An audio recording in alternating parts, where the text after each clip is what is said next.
আল্লাহ তাআলা সাপসহ সব প্রাণী সৃষ্টি করেছেন তার প্রজ্ঞা ও উদ্দেশ্যে। কুরআনে আল্লাহ বলেন তিনি সব কিছুকে সুন্দরভাবে সৃষ্টি করেছেন, অর্থাৎ কোনো সৃষ্টি অর্থহীন নয়।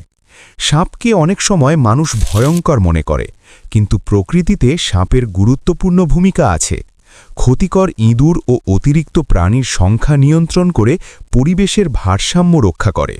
অর্থাৎ সাপ আল্লাহ সৃষ্টি করা ইকোসিস্টেমের একটি প্রয়োজনীয় অংশ।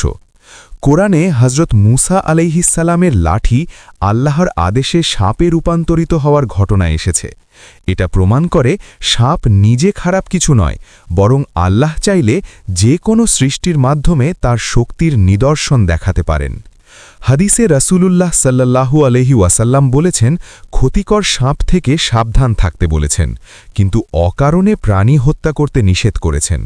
এতে বোঝা যায় ইসলাম ভয়কে অজুহাত বানিয়ে নিষ্ঠুরতা শেখায় না, বরং প্রয়োজন হলে আত্মরক্ষা আর অপ্রয়োজনে দয়া ও ভারসাম্য শেখায়। গভীরভাবে ভাবলে সাপ আমাদের জন্য পরীক্ষা ও শিক্ষা। ভয় কাটিয়ে সচেতন থাকা, আল্লাহর কুদরতের সামনে বিনয়ী হওয়া আর বোঝায় যে যা আমাদের ভয় দেখায় সেটাও আল্লাহর হিকমতের অংশ। ভিডিওটি লাইক, সাবস্ক্রাইব করুন, কমেন্টে লিখুন সুবহানাল্লাহ।